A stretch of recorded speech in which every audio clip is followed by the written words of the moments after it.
All right, man. First question. First statement. Oh, you got something there? So there's a couple niggas every generation that wasn't supposed to make it out, but the code to make it. When they get to speak, it's like a coded language. Reminds that they strengthen all the stolen greatness. West Side Slauson Ave know my demonstration.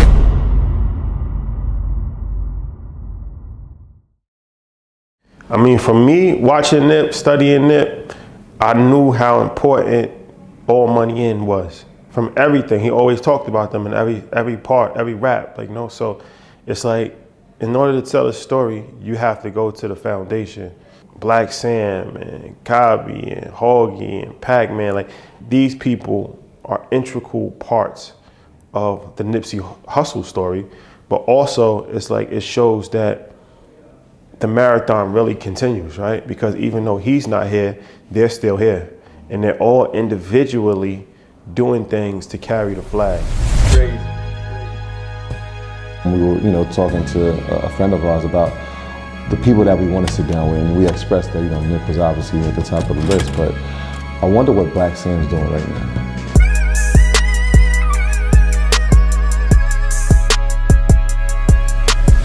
Blacc Sam, the man. Nah, man. Appreciate y'all. Thank you for the hospitality, brother. Thank you. Appreciate you, man. Definitely appreciate you. Full circle moment. Come on, my guy. Yes, sir. So I want to talk about the evolution, man. We on Melrose. Congratulations on this beautiful store that's about to open soon. So how does this feel transitioning from the t-shirt shop to being on Melrose and having a state-of-the-art facility? Like, how's that transition for you? It's good, just knowing where it came from, and the vision, hustle, Fats, the whole team, everything. Trying to build the brand, before we really knew what it was, just trying to figure something out legit, so it feel good to be able to, have the brick and mortar that we, what I'm saying, we own it, we building it out, and hopefully, God willing, it'll be open soon. So definitely feel good just to continue and get it get it cemented and get a brick and mortar location back open. Yeah, so let's talk about that, because from Slauson Tees, the first brick and mortar, to the Marathon store, in Crenshaw, to now that we're here. Talk about the importance of that. We see a lot of people doing e-commerce, but you're pretty adamant about having a brick and mortar. Talk about the importance of having that. Yeah, I think that's a lesson from Hustle. Just really lacing me and explaining it really to the whole team, just the importance and his vision as far as like having a place that you can come touch and feel, that you have to come experience. Like he was saying, retail, you got to own the retail, and you got to be able to, make it special and build it out. Like he would tell us his version of the Sanrio, like the Marathon store. Like if you want to come tap in with anything that he's doing, Marathon products, clothing, the only place you can get it from is the actual brick and mortar store. And that's what he was, pressing for the longest, and and that's what we following. That's the blueprint. I think even for when we was first getting going, people trying to get wholesale and us trying to go wide and have it on different. He like, nah. Like, don't do that. Just keep it tight. Brick and mortar. They got to go to the online, or they got to come to the Marathon store. And so, I didn't fully understand it at first, but little by little, I start seeing the genius in that, and that's why for me it's important just to, stick to the script. And Hustle was visionary. Like, he wanted to eventually have 10 Marathon stores, and his goal was to have. He like, man, when I drop a project, I want to put out 100,000. I want to send 100,000 to each of my stores, strategically located. He said, I'm shipping $1 million every time, first day. And so we was just looking like, okay, so yeah. So talk about the experience, because we on a rooftop. My understanding is going to be like, I see the jacuzzi, nice touch. It's going. We'll get there later. We'll get to that later. Talk about that later on. But you're gonna have TVs, and you got a studio downstairs, so it's not just a regular store. Right. So how important is that for you to create an experience for the customer? Yeah, the experience is important, and once again, that's Hustle. Him telling us, like, when I go to a Supreme, they got the skateboard ramp in the middle. He like, man, I want to be the first store that got, a studio, full functional studio in there. And he telling us the design, so we did it exactly. We got the guy that built Hustle Studios.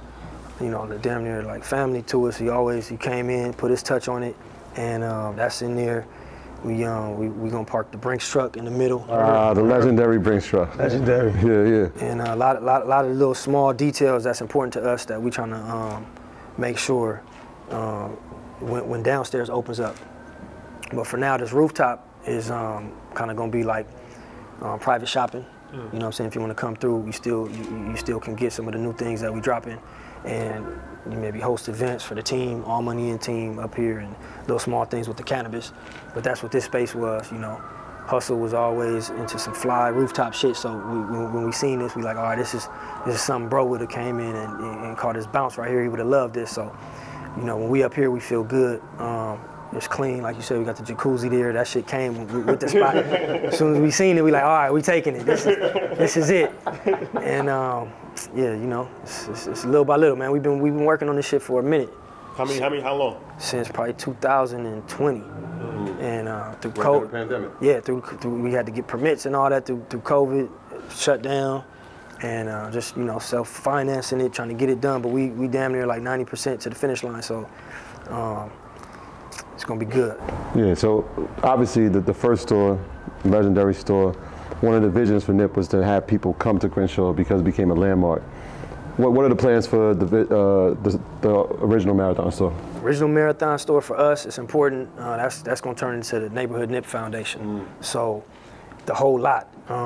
You know, we still gonna keep the original Marathon store there, but it's not gonna be like anything for sale or like business. It's just strictly nonprofit Neighborhood Nip Foundation. I want to bring back the Vector 90, tap in with Dave, and have that for the kids to come. You know, maybe like once a week, 2 times a week on the weekends or something. Have them teachers volunteer, or we hire some teachers, get some lessons in, and for that you earn a little studio time. Have a studio in there, have them teach the kids how to do music, and you know, we got the barbershop there, had free haircuts, feed them, give them some clothes, and they, you know, and that for me is important on Crenshaw and Slauson. So that's the goal. You know, that's it. That's in the plans. Yeah. So how do we end up here, right? So we're in Melrose, obviously, a long way from Crenshaw. Right. How did we end up and choose this location specifically? I think for us, store number 2 was always important that we came, you know, like to Fairfax or Melrose. And I think when we were about to open the first store, the goal kind of, cause a lot of shit that was going on, we like, man, we need to go move the shop. But Hussle wanted to make sure he opened the first one on Crenshaw and Slauson. So for all of us, the plan was store number 2, we coming on Melrose or Fairfax. So in looking for, you know, a new spot, we were all up and down Fairfax. Nobody would lease to us. And you know, Rock Nation tapped in with us and lent us, they like top real estate person. So he came in, he like, look, I'm gonna find y'all a building. So he ended up saying, my boy got this building. He's finna move, he's trying to sell it. It's closer towards La Brea. So we're like, nah, we wanna kinda be up by Fairfax. He like, trust me, just pull up and come check the spot out. So I'm like, all right. So we pull up downstairs. I wasn't really sold, but as soon as I walked upstairs, you know, like I told you, I seen like the vision. He had the elevator in here, he had the jacuzzi on the rooftop. I'm amazed, like, man, what the fuck? So we like, all right. We like, nah, this is, you know, this is God, like this is us. And then he was selling it damn near like half off.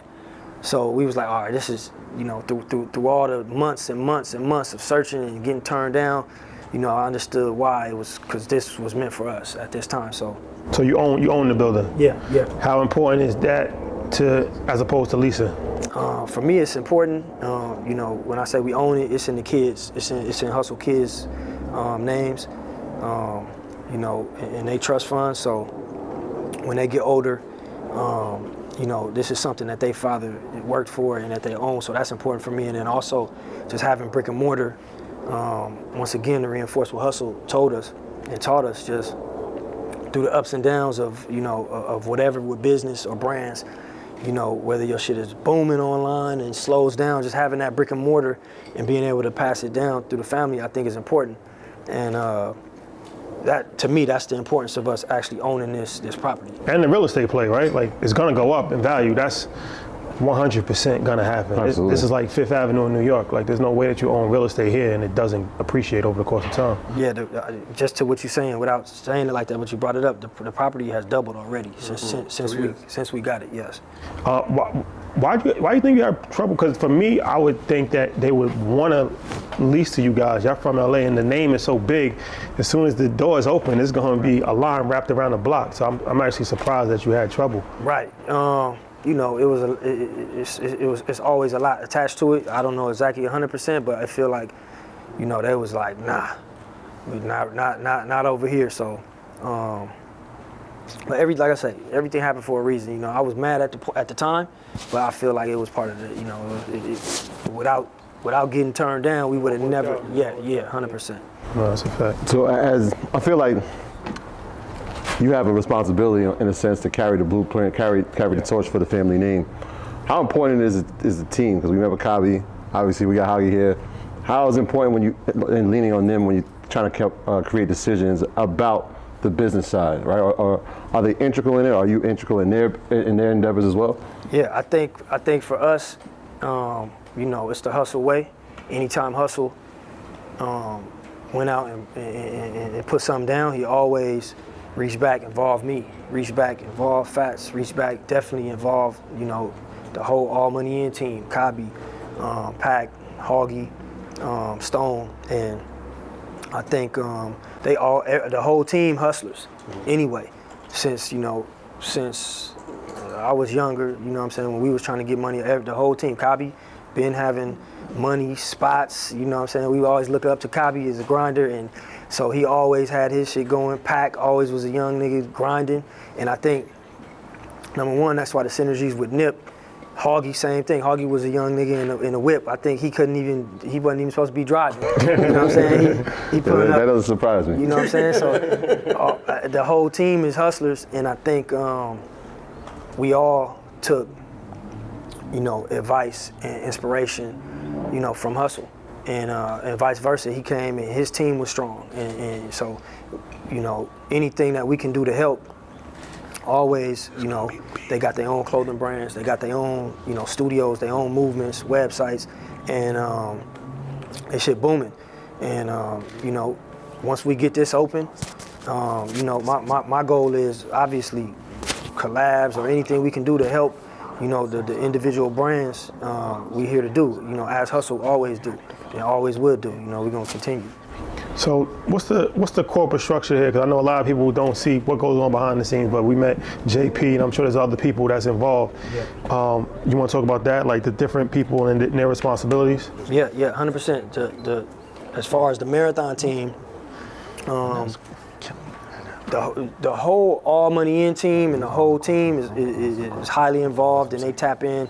But as far as like the everyday marathon team, that's JP, that's Adam, myself, and you know, as far as like designing, the 7 days a week, trying to figure out sourcing online, financing, that's the team that's just every day putting in everything for this brand, as far as like trying to get it open and get it to the next level.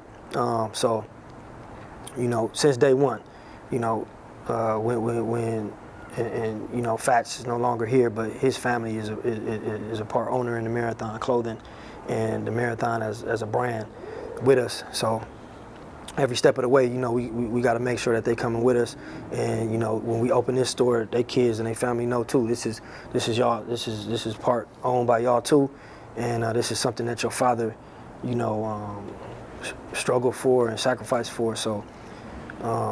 Not to be long-winded, but when you talk about the marathon team, as far as the ownership, there's Nip, Fats, JP, Adam, and myself.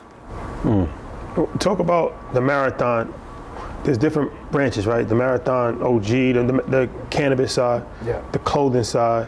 What encompasses the whole situation? I think the brand that, you know, Hustle created the brand. I think I talked about it before. The Marathon mixtape was the first time when I heard it.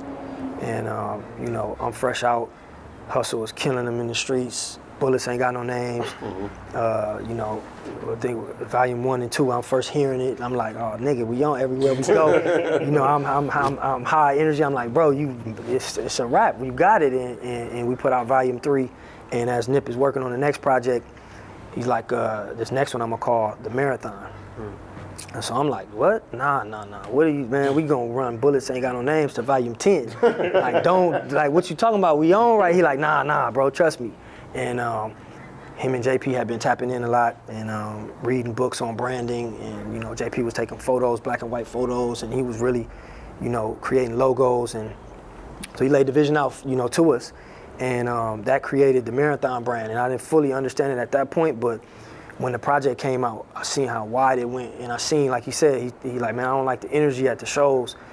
You know, we hopping off of stages, getting into fights with niggas, shootouts and like, that's not the energy a nigga wanna bring. I wanna bring like inspiration. And so I didn't fully understand it, but once the project came out and I started seeing the difference. I start seeing people coming with resumes, people coming in and telling, bro, like, man, I'm in college, I'm staying in college because of your message.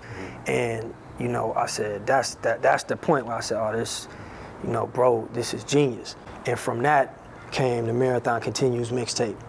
And, you know, the clothing brand, trying to figure out what to call the clothing brand, came Marathon Clothing. And, you know, like you say, Marathon OG, and just that, those are the branches that came from, you know, from the Marathon brand. Yeah. One of the things, you know, obviously, that y'all made known was Crenshaw, right? So you talked about the Bullets Have No Names. We talked about the Marathon mixtape, but talk about the importance of when that Crenshaw mixtape and the business plan behind that hit the streets and what it was like going through it at that time. I think for me, I remember when I first got out, Hussle and Adam was doing the MySpace, you know, and I didn't know what that exactly was, but they finna start building the touring, and you know they getting verses and getting booked for shows, and I remember Adam like, man, everybody on this MySpace keep asking about this Crenshaw crew neck that Nip wore in the Hustle in the House video. Like everybody talking about where can I get it? So I'm fresh out like, hold on, huh? So I'm like, all right, that's what we gonna do. So me and Fats immediately just went and tried to recreate the crew necks. And from that, the Crenshaw hoodies, and we started seeing everybody was on the sweater. So I'm like, all right, we're gonna try to get the shop back. And we got the shop back, and moving forward, you know, Hussle, obviously, anytime we would do anything, he taking it and putting it on in every video, putting it on and just making that shit go out of here, like gold record. Everybody wanted them, and we started seeing, but we were like, you know, how do we take it to the next level? And I think when the Crenshaw mixtape came out, to me, from looking back at it, that was the next level because it was a different font. It was the old school Boys in the Hood font. You know, him and JP did the photo, and JP created it or pulled it. I think JP, you sent it to us, or you showed us something? I said, why haven't we flipped this yet? Yeah. It made perfect sense. I'm like, this happened in your neighborhood. Yep. I'm like, and it's another variation of the logo. And then Hussle's the one that took ownership and was like, this is what the mixtape's gonna be called, and I'm gonna wear it on the cover. And this is gonna be the design that's attached to this project. You wanna come in and tell us? Oh yeah. I didn't, you know, there's so many things I could speak about, but you know, Sam hits it right on the head. Yeah. So we was talking about branding before when you guys was in the office. We was talking, and everything is just so iconic with the flag, the color scheme. It's like Nike. Like there's certain brands when you see it, it's like you just want to buy it just to wear it. Like, you know what I mean? Because it means something. How is that putting that play together? Like, whose idea was it to have the flag and have the red and white and have it look the way that it looks? Because it's actually very, very iconic feel to it. That's the offspring of Hussle and I having conversations about rebranding and turning his brand and everything he represents on his head, you know. Now, Bullets Ain't Got No Name series was, you know, like Sam said, was a classic. It's undisputable. And it was important to lay that foundation so people know like where he's coming from and the realities of where he's coming from. He was never one to glamorize it, of course, but just to express it, you know, in its raw format and give people an update of what's happening in the streets of LA, because there had been so many other versions prior to it that were too nostalgic and felt like something that was borrowed from the past. And so we're coming with the Marathon brand. He wanted everything to be brand new. So in coming up with the box logo, our Marathon box logo, the flag you alluded to, we borrowed from Life magazine. That's where the reference is from. I was looking at it, I'm like, because I know the impact that the Supreme thing had on it, of having a brick store. I was like, the box, they did it too. People may feel that, and they actually referenced from someone else, right? Ours was from Life magazine because the imagery that we created for the campaign was in black and white on film. When all of our counterparts and everybody was going digital because it was more cost effective and it had you can upload it a lot quicker. We went the complete opposite way against the grain, and we went with black and white film. And so one of the publications that I always liked and I brought to the table was Life magazine. And so that's where we borrowed the concept for that. And then with the flag, that was, every movement has its flag, so we had to have ours. And so again, Hussle always came up with these like really concise and specific ideas, and then he just handed it off to me for execution, and it always worked out. Even the color red, it just popped. Like, y'all talked about that? Yeah, I would say so. I mean, we could have, of course, instinctively people probably felt Hussle would want to go with blue, but just red and white just pops out. Yeah, I read a book where it's like most fast food restaurants is red and yellow. Something about red, it's an appealing color. It like gets your appetite. It gets your appetite going as well. Burger King, McDonald's, KFC, Wendy's, almost every. all of them. If you notice, every fast food company uses red in some capacity. Also represents passion. Like your heart. Usually, so there's different colors that people identify with different emotions, and red definitely, makes sense for our brand. JP, I'm glad you stepped in because I want to talk about logistics for a sec. Sure. Obviously, Marathon brand has blown up, right? Right. Obviously, after the untimely passing of Nip, there was an influx of orders, right? And what was that process like even now where it's like, we have a lot of inventory to get out? How do we balance it by order? Like, what's the balance when you're taking inventory in, trying to get it out as fast as possible with the influx of people trying to get the product? Man, we were forced to scale. I mean, we naturally wanted to grow and exponentially little by little by little, but there was, like you said, an outpour of orders and influx that, was hard with our existing system that was completely in-house to ship from, the store on Crenshaw and Slauson out to, any corner of the world that was ordering. So we just had to partner with the right fulfillment team, level up on our production. That was really pretty much it, just making sure that we had the proper system in place, to meet the demands. Yeah, I mean, it's one of those things, a lot of times they'll get an influx of business, but they're not ready to scale, right? And so you have to be prepared to have a system. You found the fulfillment. So these are the things, I think we had them kind of in our corner already. A couple people stepped up, and I think, one of the things that the team is very adaptable. So whatever the circumstance may be, we're resourceful and we figure things out. And let me speak, Rock Nation tapped us in with Live Nation at that point. And, to what you're saying, there's no way we could have fulfilled those amount of orders or even sourced the product, created the product. It was so many, the back end of our website, we used to leave it like thousands of units, and as we'll get 20 or 100, we'll go make them real quick, week turnaround. When you have hundreds and hundreds of thousands of orders, there's no way. But they tapped us in with Live Nation. They came in, no contract, nothing, free, took everything that we had, went in, helped us source everything and fulfill all the orders, and got us caught up. It took maybe some months of logistics, but they the ones did the heavy lifting, and got us to a point where, everything had either been refunded or fulfilled. And then at that point, it was for us to keep scaling and keep figuring out customer service. We got a new fulfillment center. I think we had, with them, they had a spot in, like San Diego. Now we got it back, we in Compton. We can go there every day, tap in. We got the customer service, and just every day it's just adding and building it out and just trying to scale. But it is it's a full-time job. Yeah. So, like, talk about the customer service. How is that? I'm assuming most people gave you grace, but how is that as far as navigating complaints and stuff like that? I'm sure people, you know, like... Yeah, as they supposed to, you know, one thing I told the team, look, this ain't gonna be easy. You know, we come from hustling, so, you know, at the end of the day, we ain't taking nobody money. Like, you know, you gonna get your money back or you gonna wait until we can fulfill it. And we ain't over here with our feet up.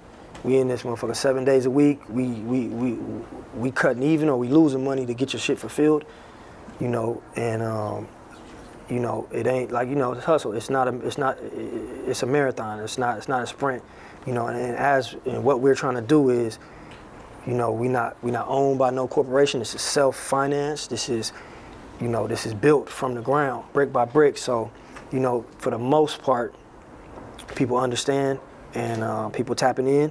And if you can't, we refund you your bread. This ain't no heist.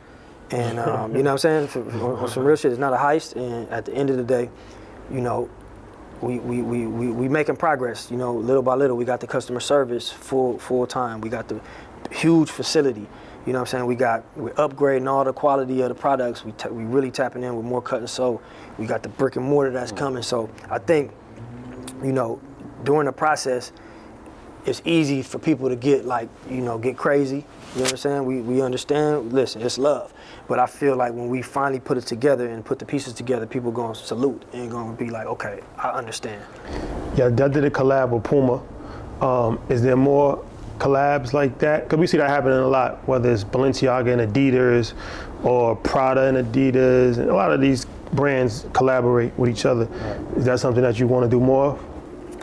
Yeah, collabs is good. As far as Puma, you know, with us, it's they really close to our heart because they gave Hussle a deal, and actually our collab is because of Hussle. Like I say, Hussle went and figured it out for himself, and always, you know, within that deal, he told him, listen, I appreciate it, but within my deal, you need to write in once a year, you have to do a collab with my clothing brand, with my team, Marathon Clothing. And so he got that inked into his first deal. And so because of that, you know, that was the reason of our collab with Puma. And then, you know, after everything, they came back to the table and made sure the kids were set up straight. It had nothing to do with sales of clothes or the success of the capsules. Just off the top, every year they hitting the kids in their trust fund. They did it right for Hussle, and they allowed us to also do the collabs and do it the way we want to do it. It's not about like selling a lot of units or printing up a lot of t-shirts and going wide and all this. It's just, let's do it tasteful. Let's come in with the Hussle way, create pieces that Hussle actually wore, bring in Groovy, who designed them for us. Yeah, man. 100%. Shout out to Groove, man. He came in, same thing, just passionate. And that collab is special. Not to be long-winded, but that collab with Puma is special to us. Yeah, so in terms of collabs, how about products, right? Are there new products that we see that are coming from the Marathon brand? I know we just dropped the lion logo. Right. So I got that in it. That's actually in my it's already in my cart. It's on the way to my house, I'm sure shortly. But are there more products that you guys envision in the future? Yeah, 100%. I think JP be keeping us sharp with the products, man. We just did the money machine, the custom. That was one of Nip ideas. And so, you know, I was happy for us to bring it to life. Now, one of them fake money machines that just count the bills, an actual machine that counts the currency, and branded with all money in on it. But yeah, I pass it to JP. He got a lot of plans and a lot of ideas for the future. Yeah, I mean, as far as it comes to apparel and products, I mean, just continue wanting to push the envelope and come with stuff that, you know, that people want to use on a daily basis. In terms of clothing, something that's visually appealing, that's comfortable, that's fashionable. I mean, we got a pretty solid team. Always looking to bring in new designers, you know, that bring fresh perspectives to fashion and to design. But really, a lot of it is inspired by, you know, by Hussle. He laid the blueprint for so many different things. We don't try to deviate too far away from that and go out of our I don't want to say comfort zone, but just do things that are true to the Marathon brand. You know, we don't try to swerve into other people's lanes because it may be more commercially viable or you might be more lucrative. We just do things that we feel, you know, we all as a collective feel comfortable and we feel excited about, and you know, we take one step at a time. When is the grand opening, the expected grand opening? Man, honestly, we still working. I think we close. We don't have an exact date, but definitely got to be this year. You know, we pushing. We got a lot of ideas and things that we know we have to present before we can open, and so all of them are being worked on. But once those get built out, we still want to come in and really, you know, bring Idris in and do some things with the new technology that he has going, and we want to take a step back and make sure that when you do come and it is open, it's an experience. So it's no rush. We just want to make sure we nail it, get it right. Yeah, Idris, that's our guy. Yeah. He, actually, I'm glad you said that because I know that Nip had the vision of making it a smart store. Mm-hmm. Is technology still a major part, and is you planning on doing that, making this a smart store? Yeah, 100%. 100%. It's like exactly what you're saying. When we finish the build out, we got to bring him in and let him, you know, and it's no rush. You know what I'm saying? It ain't no rush. Just get it right, and then you know, we'll feel comfortable with, you know, opening up. Yeah, so whenever that happens, there's a guarantee that we will be here to support that. Come on, thank you. You know, from New York and from obviously anytime we're in LA tapping in, man, it's a true honor to be here in your presence and for you to share your space, man, and your time and the family with us, man. This has been incredible. Nah, I appreciate y'all pulling up, man. Oh, that's too easy. I appreciate you, brother. Thank you, man. Maybe you just get a couple minutes in there Yeah. before you back? Sure.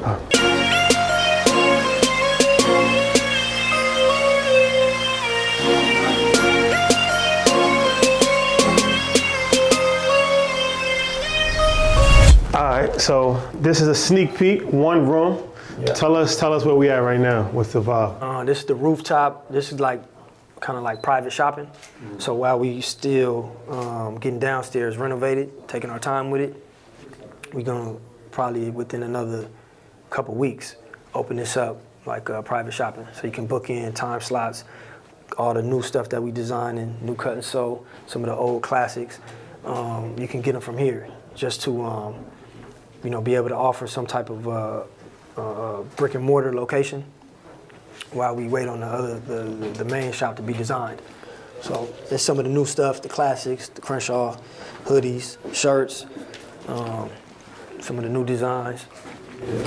Oh, and this is the short set, the hoodie set? Yeah. This is new? Yeah, that's new. Yeah, I'm about to say, I haven't seen this on the site yet. This is one of those things. So I see the paper planes up there. You spoke about Rock Nation, man.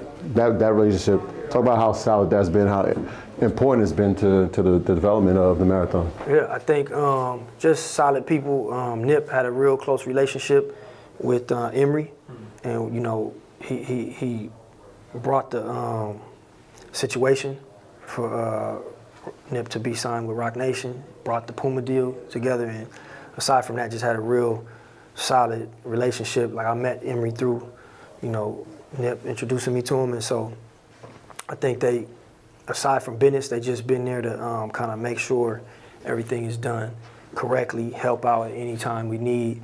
They're a phone call away, and then also advise, you know, and so it's been a blessing, man. Any opportunity, especially with, you know, clothing or anything that they have, they always pass it to us and just extend the olive tree, man. So they definitely been 100%, man, and we appreciative.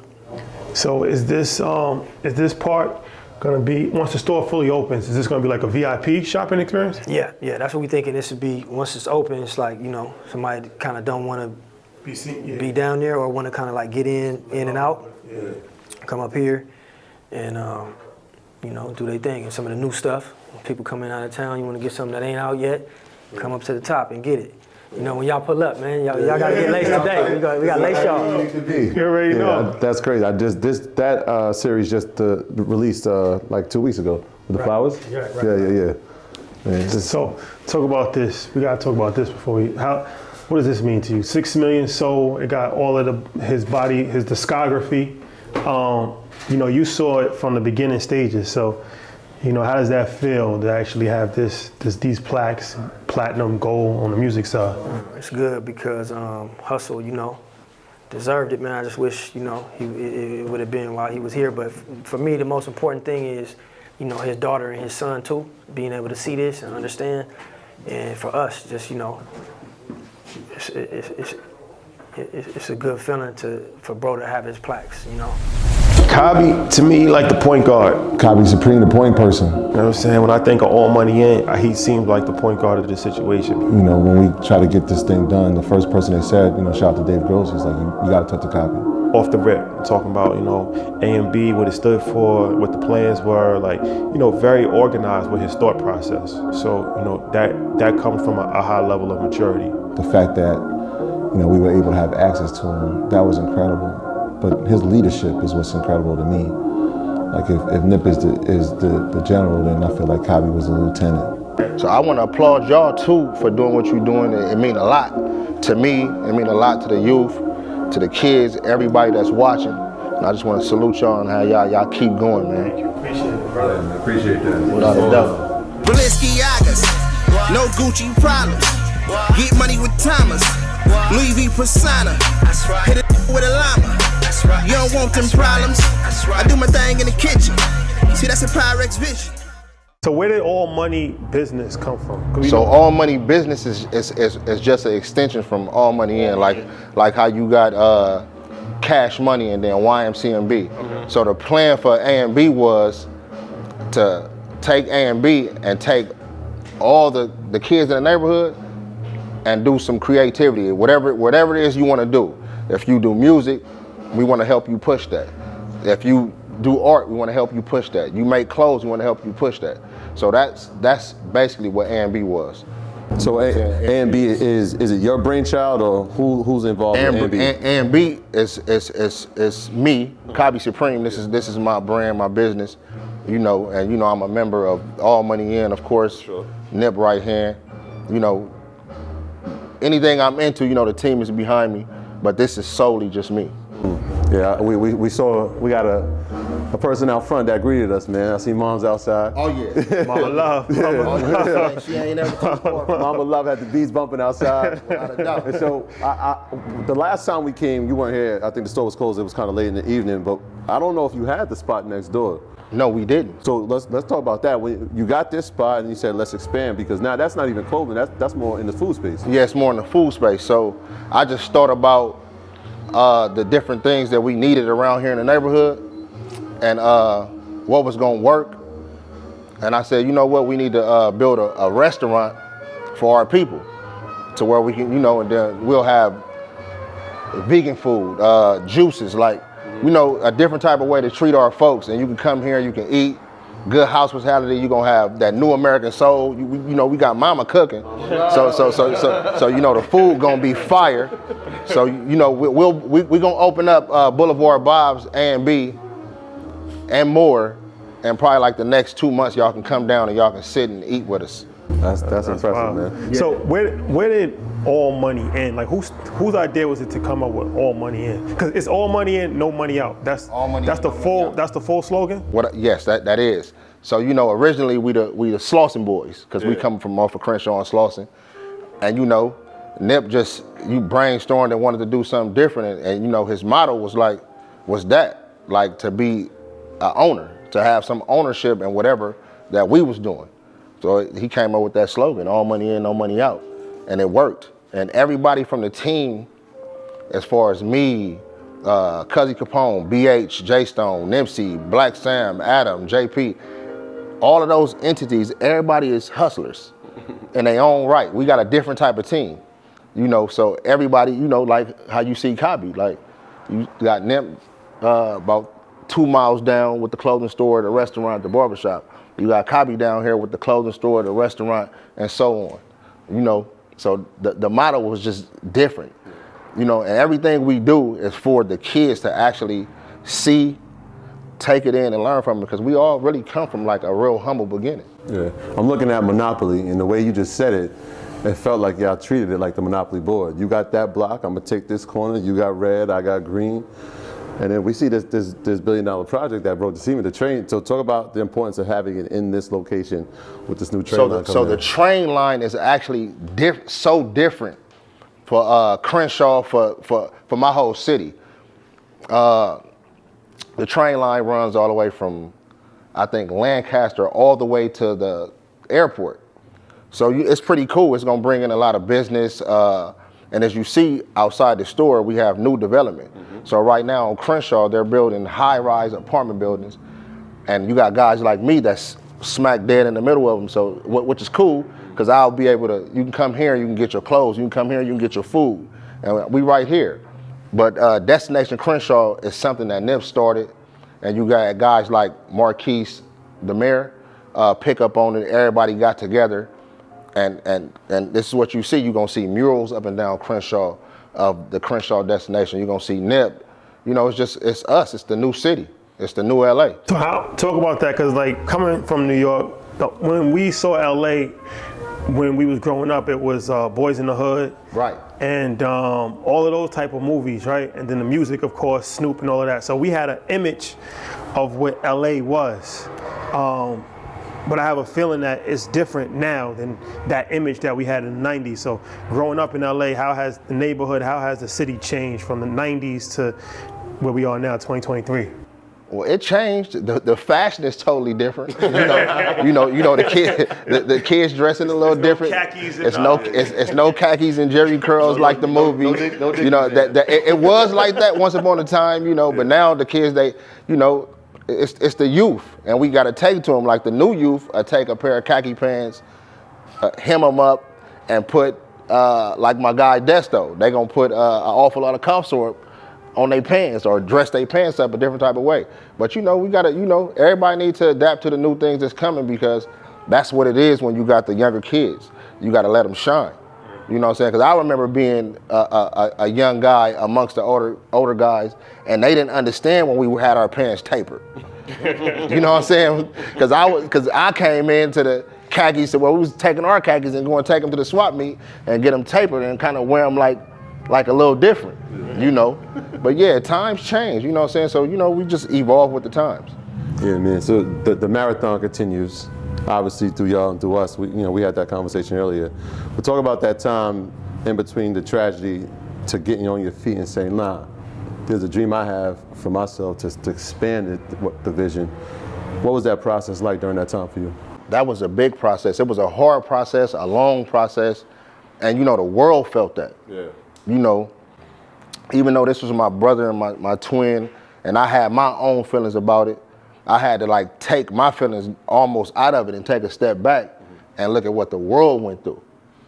And it was crazy, because I still would be having conversations with him as he gone, like, because I just know him. He'll be like, yeah, ain't nobody did it like this, Tramp. That's how I never told. He'll be like, oh, neighborhood, look how many people on Crenshaw and Slauson, look what I did.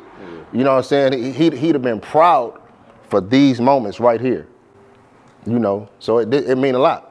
So talk about the other brands. Everybody has their own brand in All Money In, right? Right. So I see Play Ball. That's Pacman. Talk about that. Like, talk about the different brands for the different people that's involved. So you got A&B, of course, which is me. You got PBC, Play Ball Clothing, which is Pacman. You got 25-8, which is J-Stone. You got BBH, which is my brother China right there, sitting in the back, and a few other brands that come through. As far as my Nolo with Hellstar, you know, just different type of shit, man. But everything is good. Yeah. When I hear y'all talk, man, there's a certain level of loyalty, but there's a certain level of ego that has been erased. Right. Did that get developed as from childhood to manhood, or is that something that, you know, you learned, right? Because when y'all talk, like when you talk about support, like you can feel it. I'm looking in the store, obviously it's A&B, but you can see everybody's imprints inside of it. And I would imagine when we go to theirs, it's pretty much the same thing. Where did that level of selflessness come from amongst y'all? The goal was just for that, because, you know, the LA culture is kind of like segregated. from gangs. So you know you got guys that like me that come from Crenshaw and Slauson, and then you'll have guys that come from another area that won't necessarily come on this side to purchase, to buy anything. So that's why we use platforms like this to let everybody know everybody is welcome. Everybody, it don't matter where you from, who you are. So we trying to bridge the gap from the gang violence, the gang culture, and let everybody see that we can bridge it. Everybody can come together. That's why you seen guys like Nipsey and YG together. And that actually works. You know, it stop a lot of things, you know, and it just create a different narrative. Yeah, business has no boundaries. Brother Dave, I see you, there you go. How you doing? There he goes. Yeah. BH is outside. Oh, for sure. He's coming in though. That's a good thing. Oh, brother, it was good. Should have grabbed him and told him to come in. Nah, I told him. He said he's about to go switch out cars. It was good. It's good. How you doing, man? I'm good, man. You got a couple words for the camera? Oh yeah. Oh yeah. Yeah. That's hard. Yeah, it's beautiful. People just be So sending it to you. all the art comes from fans. It's fan based art, and we you know, we give them a plateau. We give you a platform for your art. So a few of these people came from like fans that was deeply rooted inside Nip music and what he had going on and what he was doing. You know. Dave Gross, we got to introduce him. So he's actually the person that put this together. Dave, I think we met like 2 years ago online, right? Something like that? A little bit longer. So You actually pulled up. You pulled up at Vector in like 2020. well, Yes. we had already had a relationship at that point though. Yeah. But so obviously if you watched EYL, you probably seen him on Assets Over Liabilities. That's but a fact, yep. Real estate developer, used to work on Wall Street, neighborhood kid that moved to New York for 20 years, and we debate about hip hop. We had a very passionate passionate debate about hip hop. But good dude. So when we was putting this together, I had reached out to him, and he was a man of his word, connected us with Cobby, and now we're here. So wanted to thank you for that, brother. Nah, for sure. Thank you guys for pulling up. It's my brother. Without a doubt. And definitely a neighborhood legend. Who's had some form of business right here for the past, how long? 2-3 years.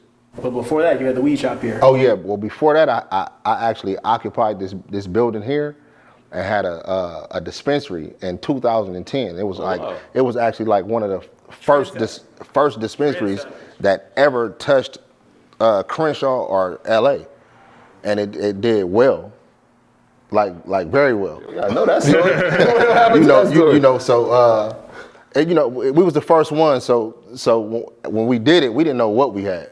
We was just trying to do something, me and one of my partners, and it ended up being, if I can say, probably like $2 million in a year. That's good business. Yeah, so I see why it's like it is now. So many people got into that game. Everybody's in the weed business now. Yeah, every block there's at least one dispensary. Yeah, well out here, yes, every block. You know, we started a trend. Yeah, and I feel like maybe this becomes a new trend, right? Yeah, so you're putting business inside the community. You didn't have to leave the community, which a lot of times you don't see. So there's value inside of that. Yeah, so that has a lot to do with just the way we came up. Mentioning Dave, Victor 90 is a big part of that. The plan was to come to your own city and buy your own and try to find other guys that's like myself or like Nip or like you guys or Dave in other cities and get them to also purchase property inside of their neighborhood as well. So what's the plan going forward for AMB for you? Like what's your 5-year, what's your 10-year plan? So my 5-year plan is to be in the big office, helping out every kid that we can find that's interested in business and financial literacy and owning and music, of course, because you know music is our first love. So you know all the guys that get jerked around with deals inside of the music industry, come to AMB. We the way. AMB, we the way. How was it because it's like, you know, it's so crazy. You never really know like how one lyric can impact something. And like when Nip Like when he was like, I know Jay Stone and Cobby Supreme could relate. Like he's just saying that because you was homeboy, but millions of people know your name now. Like, you know what I'm saying? Because of that lyric, including me. So, but I used to always do that, like even with Nas, I remember Nas used to talk about his brother Jungle, and then I'm like researching, like who's Jungle? Or like Jay talk about Emery, and I'm like, who's Emery? Like that happens a lot in hip hop culture, right? Like talk about the significance of Nip as far as, because he said a lot of different people's names and different songs, and all of those people have become like cultural icons on their own. So talk about that. So first, you know, it's the relationship first before the music and the fame or whatever. He just knew we understood. We all was as one in the same pot. You know, same vision. Basically just the same type of things. Like what he thought, I thought. Like you and your brother right here. Like Nip can be thinking something and I might say it. Or he'll be, or I'll be thinking something and he might say it. You know, so just one and the same. I wonder now, as you're doing this, you're going through this process, and you're building a business, you're building it in the community, and the goal is to reach as many kids as possible. What about the young men and women that are here right now? How receptive are they to what's actually happened? I know obviously it was such a big loss, but obviously y'all have carried the flag and doing a nice job with it. How receptive are they to what's happening? Everybody is coming back around, but what Nip did do was put in men, women, teenage kids and older people was to actually own your own and go get a business and push. I've never seen this many boutiques or this many art galleries or different type of businesses by us until Nip started speaking about it. And once it changed the mind of the youth, and it changed the mind of people our age, and made people actually want to get up and do something, you know, and I believe in that. You know, it's actually a good thing. Now all we got to do is we all need to just shop with each other to keep everything as afloat. Yeah, that's one of my favorite lines is that, you know, there's a few dudes every generation that wasn't supposed to make it out, but they're called the Matrix. And when they get to speak, it's like a stolen language. And I feel like that's we're understanding it. So that's like when we say financial revolution, yeah, it is that, because it was the language that's being deciphered to people in a way that's super understandable, but now they can go out and execute on it. And so I'm glad to hear that that's happening here. So I know we're gonna do a tour, but before we head to some different places, I want you to just to kind of put it, because a lot of people come to LA from out of town, and you say even people from LA, tell them why it's important to patronize and shop in the neighborhood, in your store, with other Black-owned businesses in Crenshaw, as opposed to just always going to the Beverly Center and Melrose, and nothing wrong with that, but like explain the importance of this, because in my opinion, this should be like 125th Street in Harlem, right? Where it's like 1 million people every single day. There's people walking up and down the street. So yeah, talk about that a little bit. And it's about to be like that. Yeah. The demographics gonna be different. Yeah, it's about to be like that, but the demographics gonna be. Yeah, the importance of that is like if I have a store and all my people is coming to shop with me and making me grow, that means that the people that's working in the store, they're also growing. We if I got 10 people working here right now, and the store is doing well because I got the whole city backing me, the 10 people that work here, you actually feeding 10 households and probably 20 children. So it means a lot to get your people to come shop with you, you know, and just that alone, it saved lives, you know what I'm saying, and it helped out a ton. Yeah, and I think it's a misconception.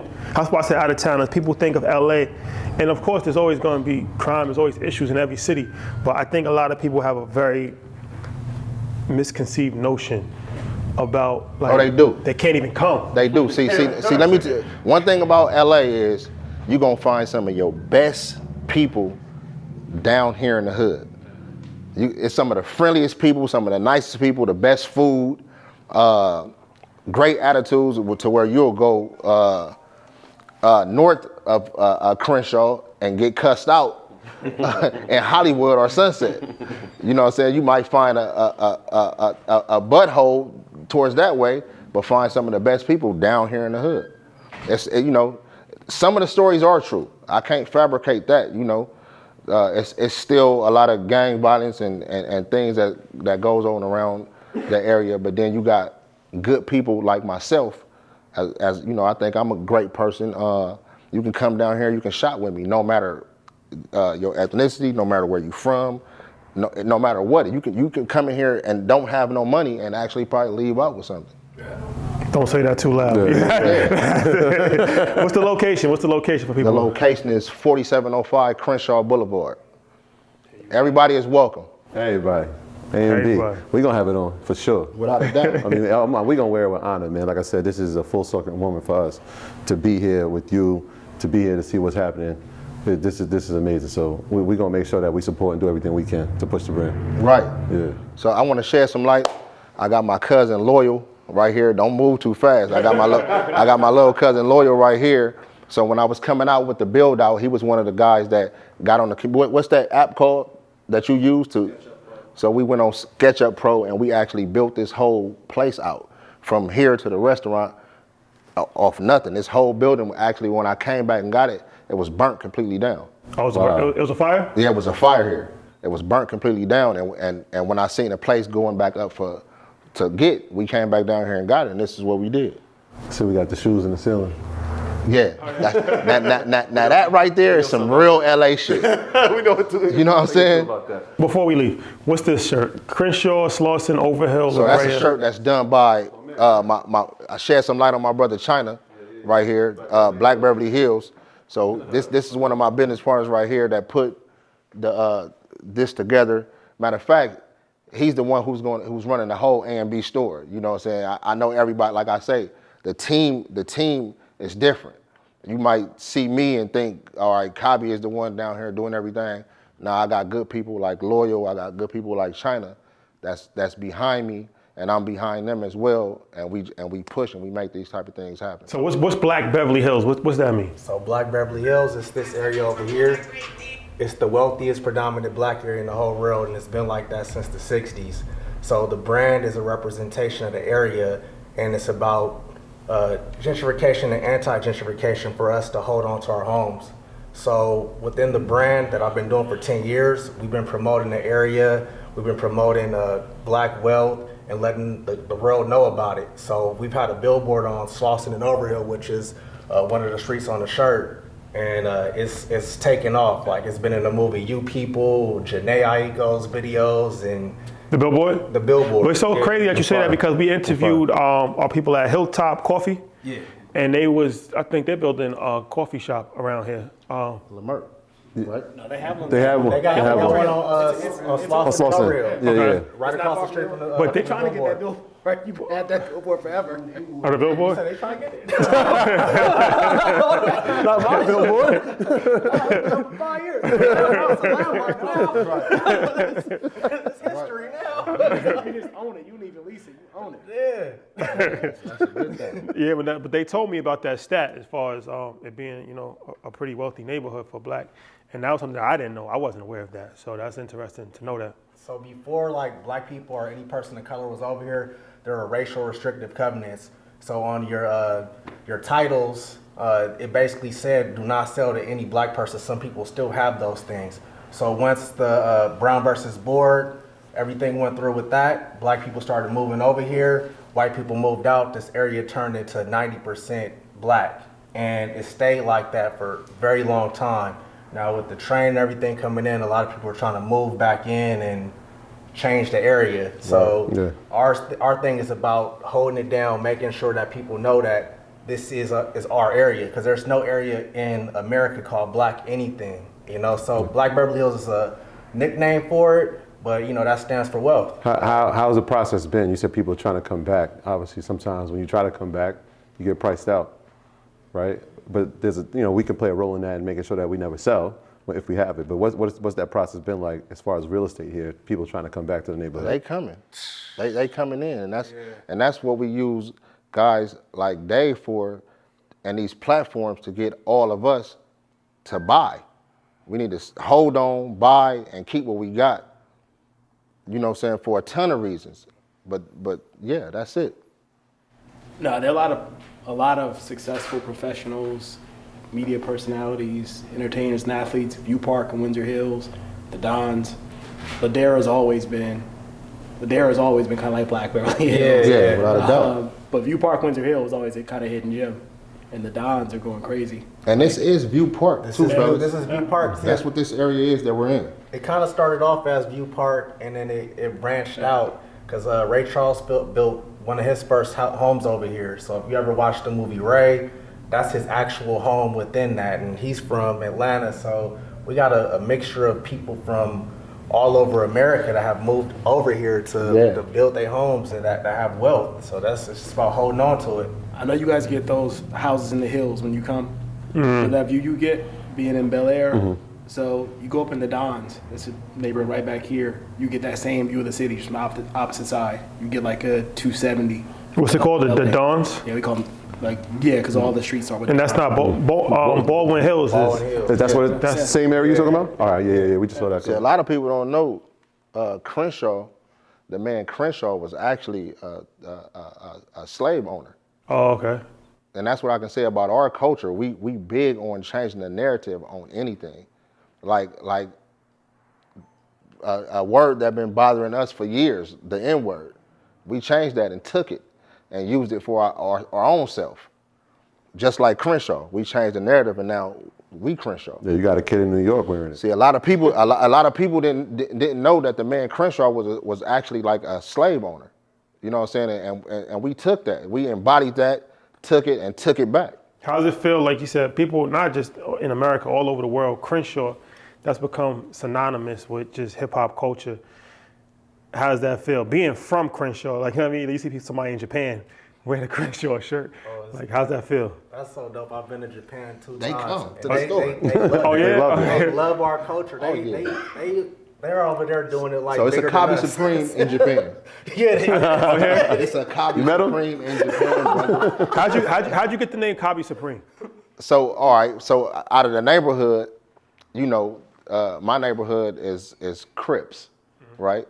The blue guys. You know, so blue guys. Yeah, so originally coming up, they call me G Bob. I don't never tell nobody this story. Oh my God, I can't believe that I'm doing it. But they called me G Bob as a kid coming up, and since we're Crips, they would take the B and turn it into a C. So it turned into G Cobb, and from G Cobb to Cobby. And you know, I took the little Supreme because I felt like I always been a Supreme being, you know, and just put a spin on it as far as the rap music. Yeah. There you have it. Cobby Supreme. I can't believe I. The origin story. EYL exclusive. EYL origins. Yeah, that's dope, man. Nah, this is vibes, man. Like I said, I actually learn something every time I come to LA. I learn more and more about the culture.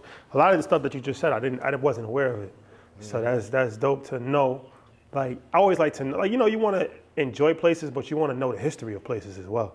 You don't want to just come and just, you know, just go to STK all the time and catch the vibes. Like, you actually want to know, like, where did it start? What's the origins? What's different people, different things like that. I think you have a better appreciation when you actually have some information as opposed to just being tourists. Yeah, and I think what y'all doing is, I mean, it's imperative, right? Y'all changing the narrative of what we thought. It's crazy because we were talking about Boys in the Hood, and then Boys in the Hood was on like a week before we came here.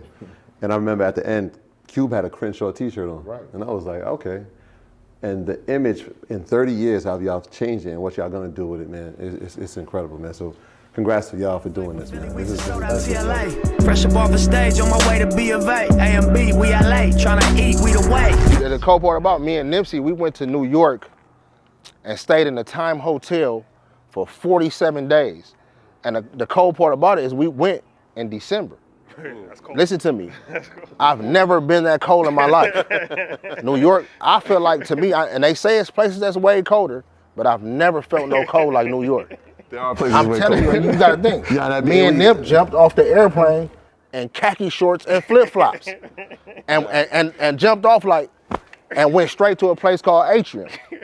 In New York, we went straight to Atrium, and we both spent about $1,500, $2,000 and got puffy coats, gloves, rags, like beanies. coming to America. Bro, I couldn't believe it. Bro, I couldn't believe how cold it was. You got the New York attire. Yeah, we had to hurry up and put it on. But New York actually was good to me and them. We met a lot of good people out there. We meshed with a lot of people. Shout out to Johnny Shipes, cinematic music, Shice Bubs, a lot of good people. Jim Jones, the whole Dipset, you know what I mean? Santana for sure, Everybody out there was smooth, man. Well, I remember Nip was saying that he was out there for a while and did a lot of like promo and all of that. He did that on purpose, or he just wanted to get away from LA for a little bit, or? So you see what people don't know about Nip. Nip was really hip hop. See, this my brother, and I know this. Like, Nip was like one of the guys that you know how you got the backpack rappers and things like that. Nip was one of them guys that had that as well. Like a study the rap game. Yeah, he did. And I remember coming up, I asked him, and this was during like Slauson Boy Volume 1. I was like,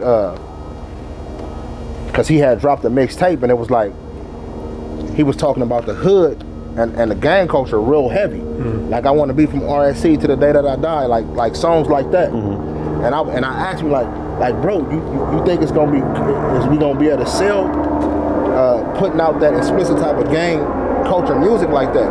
And his reply was, because I knew he knew how to do rap the other type of way as well. But his reply was, I gotta give it to him raw like this because people don't understand that way. Like, people, like, put it like this. In Scarface movie, we rooted for Scarface. Even though Scarface passed. So that's what Nip kind of meant, like, in the music, was he had to put it out there like that and grab their attention and then go all the way back and revert and start over to give it to you what you needed to hear. Put the medicine in the candy. Yes. So that's why in Nip's last CDs that he put out, you can hear the evolution. You can hear a lot of don't give up, don't quit, keep going. A lot of marathon, a lot of TMC, a lot of financial literacy, a lot of Vector 90, a lot of A&B, a lot of just bring everything together and make it solid.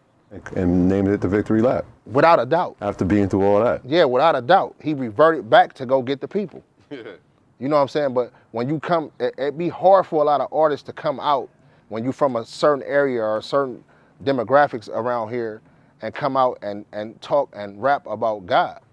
Like, right now, Cobby Supreme wanted to do an album, and it was a gospel album. I probably have one listener.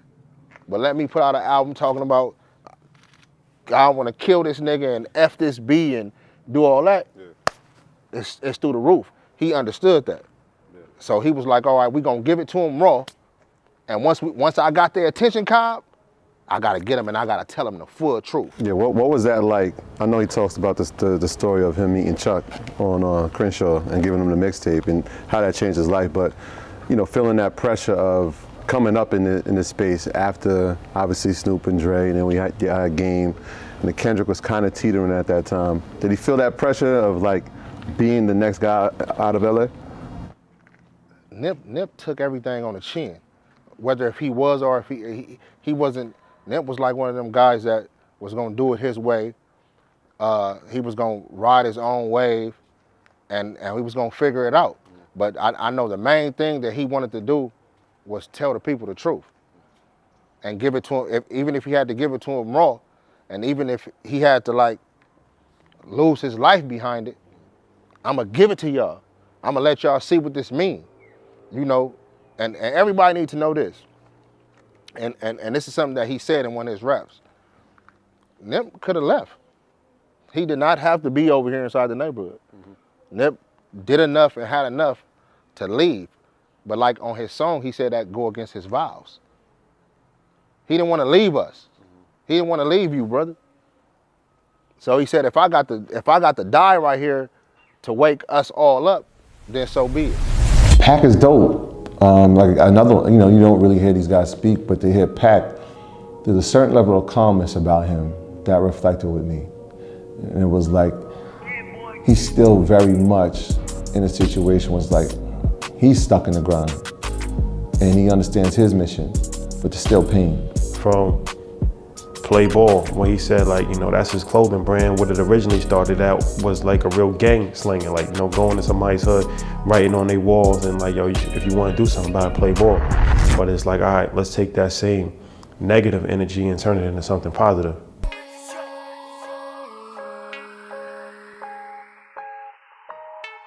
My conscience begging for murder is potent while I'm drinking. My losses made me a savage, convert me to a demon. It be your homies that do it to you, then say you tripping. You do it back, they say you wrong, that's a contradiction. Can't play the victim, we standing on it, my niggas speaking. Niggas faking and pulling dick, Nip, you gotta see it. All right, Pacman. What's the deal? What's the deal? What's up, brother? Can't call it, bro. How y'all feeling? I'm good, man. How you feeling? Solid, bro. Blessed. Yeah. I can't, I'll be honest, you walk in this space, you feel inspired. Yeah. Appreciate it, bro. Thank you. Nah, this is a vibe, man. This is your studio. Yeah. How long you had? Going on 3 or 4 years now. I don't even remember, bro, because I be moving around. What made you? I'll be trying to figure out how many times I signed the lease here. It might be going on 3 years. What made you want to get your own? A lot of artists, they just rent studio time when they need to use a studio. What made you want to get your own studio? Because when you go rent studio time, that's like you investing in today's studio. When you can really invest into yourself. You feel me? If you go to another studio, what a lot of people don't know, if you go to another studio, you record some music, and you don't end up paying them, then they own the rights to that music. You feel me? So I ain't really want to run into none of them situations. So I might be broke one month and I can't afford no studio time. I can just come home and record right here, you feel me? So it made sense. But I started off recording myself in my house, in my room, you feel me? After BH put me on. I had a little BS setup in the corner, you feel me? Messed up sound, no plug-ins, about 7, 8 tracks only, you feel me? So, yeah, I was motivated and inspired, just to finally get my own, be a man at some point. My original plan as a youngin' was just to be a hustler. I just wanted to grind, you feel me? Wanted some quick money, cause I know I ain't never planned on getting no job or nothing, so. You do what you taught at times, you feel me? And what I was taught was to hustle. Hustling, BH put up on me, had a little conversation, you feel me? And he like come to the studio with me when we was done, whatever we was doing, he like come to the studio with me around the corner. I'm like, nah, I'm straight. I'm finna go to the spot, get this shit off. He like, nigga, come on. I'm like, all right, fuck. It probably took like 15, 20 minutes to get me out the house and go to the spot. Go to the studio. So when I did that, I'm like, I'm stiff, bro. He got the mic in the corner, the setup janky, bro. We ain't got no headphones. We got the beat playing real low. And then like, he helped me actually do a verse and rapped about what we was actually doing in the conversation. And he played it back. And once he played it back, that's when I'm like, oh yeah, this shit tight. I gotta get a bar of this. So yeah, the next day after that, I took my little re-up money. Instead of re-ing up, I went to the Guitar Center. I bought all the cheapest equipment they had. I'm talking about the mic was probably $70. The Pro Tools SE, no plug-ins. I bought a stolen MacBook, and I'm putting it together, bro.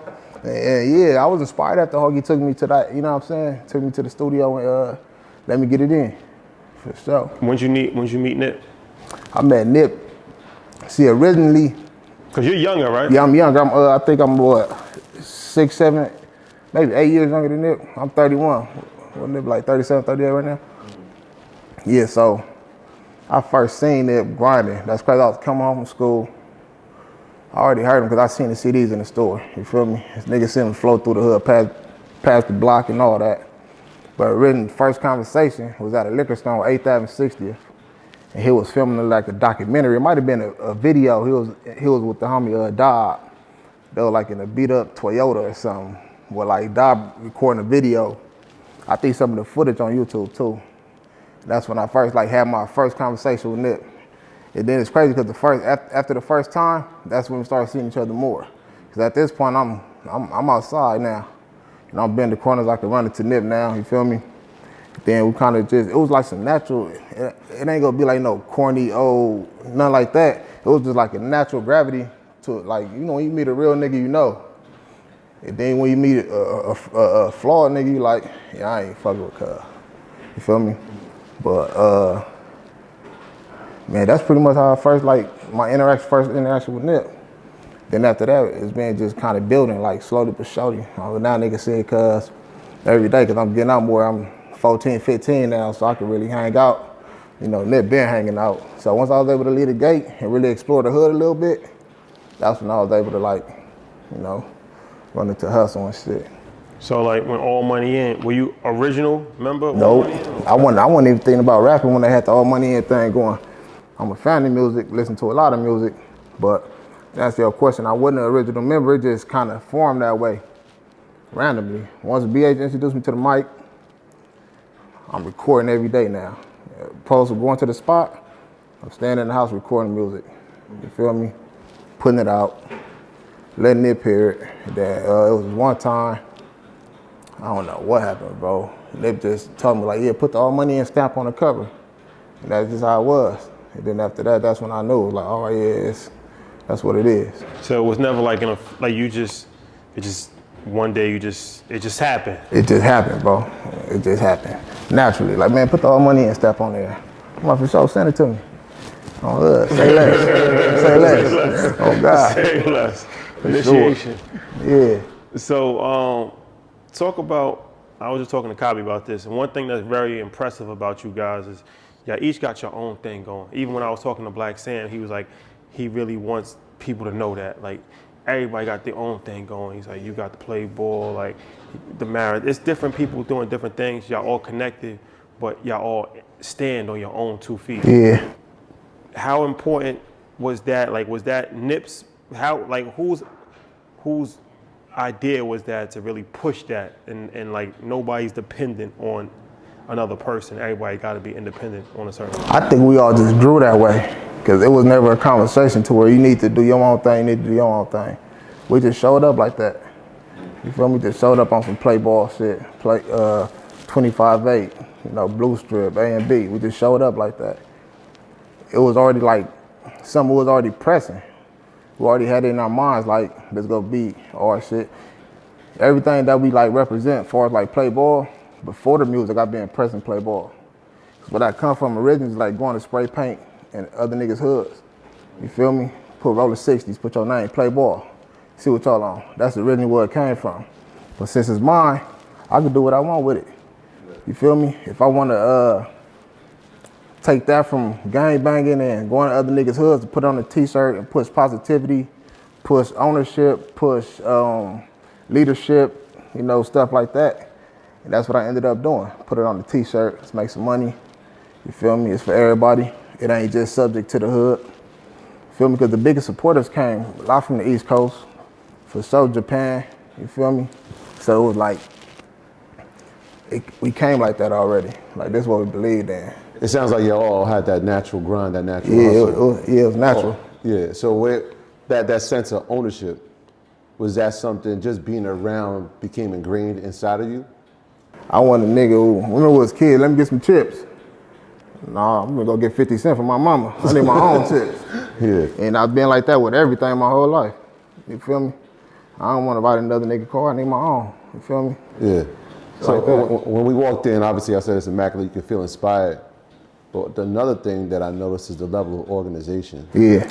That takes discipline. Right. Right? So as you're building the Playboy brand, right, I'm looking at, I'm like, wait, he's got everything mapped out. This is like, this is the set. Where did that level of organization come from? Or again, was that developed, or were you watching the older guys do it and said, all right, they're doing this, but this is how they can do it better. Let me make sure when I get my turn, I am going to do it better. Right. So the first real studio I've been to was, of course, Nips, the one y'all just left from, but it was like a different unit. And I thought it was dope. Me, he had a little closet, you know, soundproof on there. Thought it was dope. He used to let us come up there and record. And that's my first time I really was able to see a real studio and see how it really operate. It was a different feeling opposed to like just being at somebody's house recording, gang of traffic, gang of noise, smoke detector going off. It was really like a cool little program he had set up in there. You feel me? So, and as time progressed, I'm going to I'm seeing Paramount Studios, No Name, Record Plant. I'm like, that's what I want. 'Cause, you know, they used to get the sessions in. you go to a session, you probably got like a nice fruit bowl right there. You feel me? Some cookies. Go to Paramount Studios, tell them we want some cookies. They bring the soft baked cookies in there. It was like an operation in there. And it was like a compound. And then I ended up, we did the what they call you where you from. Then he took me with him to the Snoop Dogg compound in Inglewood. I'm like, this is a different level. That's a different level. So I was just inspired by that. I'm like, I gotta get my own now. You feel me? Yeah. We was talking to Hoggy, and he was telling us that Nip used to like give him assignments, like write down your 6-month plan, read this book, listen to the audio book with headphones on when you fall asleep. Yeah. And he was like, he ain't understand it, but he would just do it. Yeah. And like that's kind of, even now to this day, like he uses a whiteboard, he writes down his vision plan. Like, what are some of the things that Nip, you know, instilled in you? Man, Nip used to talk so much, bro. And I took it for granted because I thought we had forever, you know what I'm saying? So it'd be times like they go to the studio or pull up to his house, we'd be chopping it up and he giving game. But at this point, while he talking, as I said, I ain't taking advantage of it. All I'm thinking like, damn, I got a zip at the house, bro. I need to, go. and then he watch the documentaries and I don't know what's going on. He might be reading a book. I'm like, oh, no, I gotta go get some money, cuz hood. Then later on, they can get the, I got a little wiser and a little older. That's when I started paying attention. I ain't gonna lie, it took me I ended up catching the case, robbery case, and they bailed me out. We was doing he did the photo shoot for Victory Lap, the original photo shoot. Bailed me out, I went to the photo shoot. We ended up going to the store to get an Ace of Spades, and we just had a conversation about the situation, on why it happened and what needed to change. You feel me? The most memorable thing I can remember from that conversation, he told me you need to cut the fat off. And the fat was, driving Benzes, getting fresh every day, eating good, drinking liquor, getting jewelry. It was time to get disciplined. That way, God forbid it do happen again, you'll have 10 bands put up for some bill. You feel me? You'll have like your stuff together, you feel me? And that's when I might have took so long for me to like realize and really put that into play. But that's one of the most important things that Nip taught me and told me when he bailed me out that day. Yeah, it's interesting because as you're saying that, when we walked in, you're watching a documentary. Yeah. We sit down, you got the books. Yeah. And so you can feel like the legacy is being passed on, the things you learn, even subconsciously, are happening to you. Yeah. I wonder what you think of now as your role, being from the neighborhood, what your impact now is for the people that are still there. Man, all I can do really is lead by demonstration. I got a lot of good advice from older dudes from the hood that's did it, but that's done with it. Gave me advice about hanging in front of the building, about walking to the store. He like, nigga, they'll kill you, nigga. Get from front of the building. Man, whatever, it's 60s, nigga. I'm posted, it's 8th Avenue, I'm right here. And I don't take that into consideration until you get older, then you see it happen. You feel me? And then there's only so much you can tell the younger generation. Even my generation, I told people my generation, my brothers, some of my niggas I grew up with from the sandbox, come be bored with me at the studio. We might be broke, the hoes ain't gonna pull up, but nigga, we safe. And it's an exit route, guaranteed exit route, because I seen the demonstration. Obviously, the gang culture is part of the Nip legacy, you guys. How is that, as far as you watching it being portrayed now? Because now it's like, it's all over the world. It's everywhere. It's commercialized in a lot of different ways. What's your thoughts on like hip hop music, gang culture, and like that coming together? Don't get me wrong, there's a lot of real niggas from other states that's part of the gang culture that they adapted from Los Angeles, right? And they some genuine real niggas and they do shit by the code. But the ones who really don't understand this shit and they really came to experience it and stuff like that, it just look corny for them, you know what I'm saying? It used to bother me, but now I'm like, man, to each his own. Do you think do you think it's beneficial for them? For you, for anybody? Like, do you think that gangs are beneficial? Because I was talking. Not today. I don't think it is today. Not today. If I knew it was gonna turn out like this, I'd be the same nigga, but a non-affiliate. You feel me? I'd be the same me, without saying cuz on 60 Crip type shit, and without that many enemies and shit like that. But I'd be the same stand-up, humble, selfless guy. You feel me? I'd be the same one. I just, you know, when like I said, you know, you pick up what you learn and what you see every day. Every day is just like instilled in you, but it ain't beneficial. Not today. Yeah, in terms of like even the exposure of it. When you're doing business, obviously you got a brand, but music is your business. Yeah. If you alienate people, then you lose customers. Yeah. Is that one of those, like, kind of one of those lessons that you learned as you? Yeah, that's one that somebody just asked me about that too recently, about an idea I came up with, but they like, it's kind of like gonna be a little due to the gang, but it's like the demonstrations say otherwise. You see, when they buying Playboy clothing in bulk from Japan and they flying out here to pick it up, or when they getting like 4 or 5 outfits for their family in New York, like full beanies to the sweatpants, you feel me? It say otherwise, you feel me? So I think, like a lot, as far as like in LA, it'd be a little bit of resistance. But when it comes to outside the states, outside of like different states and stuff, it'd be beneficial. Reason being, our culture is so powerful to where like they ain't never experienced it, but they probably know more about it than I do. You feel me? They put our lifestyle under a magnifying glass and look real careful, and they'll find something that we missed, and they want to be a part of that. You feel me? So you gotta think about it. Niggas have bought T-shirts that said Crip out the country, or T-shirts that said 1960 out the country, out the states. So it'll be beneficial at some degree, but as far as LA, yeah, it ain't gonna fly like that.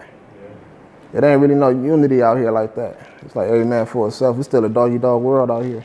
In LA? Yeah, in LA for sure. It's different from the other states. When you go down south, that'd be, when I went to Atlanta, they like this. Working together. And then out here, it's kind of like, niggas ain't even gonna speak to you. Nigga probably think you soft if you say, what's up, bro? Nigga probably think you soft, you know what I'm saying? But yeah, it's a resistance out here when it comes to like certain merch. You go hit a ceiling at some point. You don't really want to hit no ceiling. That's when you gotta find change. Hoggy, man, he's the personality. You could just tell his level of reverence and respect for Nip. When you see Nip, you see BH, he was a young counterpart. Like when he says we went to the sanctuary that night, it felt that way. It felt like this is a privileged opportunity that nobody's had, but they wanted us to see it because they understand the mission that we're on. Yeah, man, we in the back of the back. BH, what's good, my guy? What up? Yeah, listen, man, watching the marathon and watching y'all story, man, it's always been super inspirational. But I was talking to Cobby yesterday, and he was saying, yo, you was my young boy, and he pulled you up. So what was it like as a youngin' watching these guys move around in the city at the time? Shit, South Central LA, at the time it was crazy. You see what I'm saying? Cobby, a couple other bros, you see what I'm saying? They was like people I looked up to when I was young. See what I'm saying? They was hood, they did what they was supposed to do, but they didn't just steer a nigga like crash out. It's like, you gonna do everything you gotta do, but I'm not just gonna crash you. So I like that was certain, you know what I'm saying, older homies. And yeah, I kinda like took a little bit of all my bros and like mixed it into my shit, and then I just came with that recipe. I wonder at times, do you think, out of all the youngins in the neighborhood, why they chose you? What do you think they saw in you to say, yo, we gotta grab him and bring him with us? Shit, it wasn't really, shit. Man, it wasn't even like it just happened. Like it just happened. Like I'm in the hood doing my shit. They in the hood doing their shit. And you know how it's more not even like a person could choose you. It's more like the energy. The energy choose you. You know what I mean? Yeah. So like I get with Cobby, I get with Nip, I get with these type of people, and the energy connected us. Not like I tried to be with them or try to be they little bro. You know what I mean? Yeah, for sure. And the same with them. I feel like the energy connected with them where they like, we fuck with little bro. And then it was on from there. Yeah, that's important, man. It's similar to our story, and I was telling you, like, a lot of people see our team, but they see the younger guys with us. And it was always a mission of ours to say, like, look, if they're going to be the next, let's grab them and make sure they always good. So, you know, that was one of the things I seen in Nip and y'all crew. It was like, all right, we got to do that. But I seen that in Jay and his crew. You know what I'm saying? So that's how the music translates. I wonder right now, obviously in the role that you're in, obviously you've grown, you know, what do you feel your role is now to the younger homies that's still out in the hood? Like, do you go back? Do you mentor them? Like, are you taking the role now that once was given to you? For sure. Like, you know, I feel like we gotta lead by example. You know what I'm saying? I'm trying to push and get to these levels where I could show my young niggas this shit could be done, just like Hussle was trying to do with us. And so my everyday goal is to just keep going, get bigger, bigger, bigger, so people can, from my neighborhood, see, like, because on my side, niggas don't make it. You know what I'm saying? So they never seen nobody to even make it. Nip was the biggest shit, like, over there, like, you see what I'm saying? So it's like, they got to keep that going, because I know that's what Nip was on. He wanted to, like, and he went out for that shit. So I respect that. So I'm like, I got to keep that shit going no matter what. You see what I'm saying? Until it's over for me or whatever the fuck. And then it pass on to the young niggas, and they learn from what they learned from me and keep this shit alive. You know what I mean? Where this shit live forever. The marathon will always continue.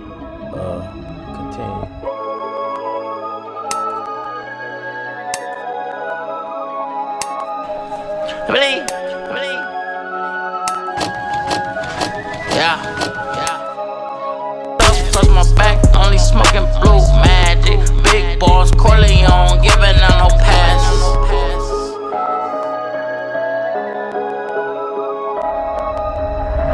Alright, so we in the sanctuary. Yeah, man. That's what bro told me. He said this is the sanctuary. We don't let nobody in here. Yeah, it's a compound. It's a compound. Yeah, it's exclusive access. So tell them, this is a studio. This is the original studio? Yeah, it's one of the original studios, you know. So in our headquarters, keeping this shit going, still going. So I see on the board, you got the New Money Records, you got the clothing, you got the exotics, you got the foundation. So tell us what's going on. Let's start with the records. So what's going on with the music side for you? Here with the music side, I've been like, just like focusing in, like working on my craft, being real quiet, just, you know, working. So I got some shit. So I got a gang of songs. I just been stacking them. So now I done got to the point where I'm ready to put them out because I've been working on it so long. And yeah, so that's about to come out real soon. I've been trying to just pick through the songs, see what I want to drop first. What should I keep? What should I, you know what I mean? Shit like that. So you had a near fatal experience. Nip actually rapped about it when he said one of you all got shot in his head. How did that change your life, if anything? Like, you know, I heard 50 when he said he got shot 9 times. And it made him work harder. It changed his whole work ethic. It changed his whole outlook on everything. And that's even his voice changed, and he still like he really tapped into that. Kind of made him the artist that he is now. How did that experience, you know, shape you? Shit really just made me understand, like, this shit is real. Like, you could be right there 1 minute and you gone. Like, you know what I'm saying? It was that close. I was just chilling and I was shot, bleeding. You see what I'm saying? And I was like, damn, it's a wrap. Like, nigga, you just, and I was 16 at the time. So I was still young. I was like, damn, it's crazy. You shot. you fucked up, you bleeding right now. And I'm like, you see what I'm saying? You worked yourself quick just off a little decision you made. One little decision changed your whole life that fast. And then it kind of made me realize what, like, my mom kind of used to tell me. She tried to, like, prevent that type of shit from happening, you know. But you're a young nigga. When you, like, 15, 16, you don't want to hear that shit. But I remember getting shot, and I'm like, damn. I dare to trick myself out of this shit that fast. She said, like, nigga, aight. And then I sit there like, damn. And so I was fucked up. They said shit like I couldn't walk. I would be brain dead, like all that type of shit.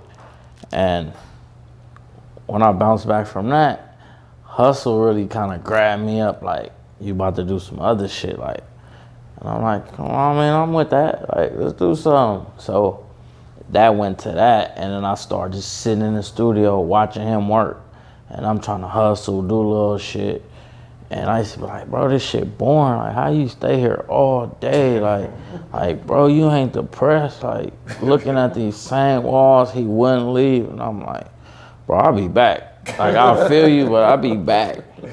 But then I come back, he's still there. See what I'm saying? So that taught me, like, this is how you gotta do it. If you wanna do it, you can't leave. Make the food come to you. Make everybody that's in your life come to you if they care. Don't leave. And so, yeah, I've been following that program. It's like, you know, it's like when 50 said, going back to 50, he said, what he say? Now I know that I'm here for a real reason. Like, so it's a blessing. You get shot in your head. Like you said, you could have been brain damaged, you could have been paralyzed, but you know, that's something that is actually a miracle. For sure. There's a bigger mission, bigger calling on your life. When you walked in here, you said, yo, this is the sanctuary. This is where I get the ideas. And so we talked about the records, but let's talk about the exotics. You know what I mean? We talked to Cobby yesterday, and he was talking about the marijuana industry 10 years ago and his vision for it. How did you get into it? What's your vision for the growth of your business? Well, shit, like, originally back in the days, I was known for, like, having weed, shit like that, the best weed in the neighborhood. Everybody would come to me. And one thing about me, I wanted to get some money because we didn't have no money. So it wasn't a time you couldn't call me. 2:30, I'm waking up. 3:30 a.m., I'm waking up. It didn't matter. Call my phone. You can get some weed. Pull right to the back. I'm coming out. I'm going to serve anybody. The whole South Central used to come. Pull up, get the little weed, and go on. And so, like, I always was like, and one day a nigga need to take that shit to the next level. See what I'm saying? So now we like, and then Nip got his little strand Marathon OG. We got the collective, the weed store. And so now I'm like, shit, this shit turning like legit. Let me turn my not legit life to the legit life. And so sat down with some growers, picked my favorite strands, got my packaging made, did shit like that, and dropped. So I'm about to do the official drop. I don't know a date, but it's coming. I ain't did the official drop yet. So let's talk about this merch situation.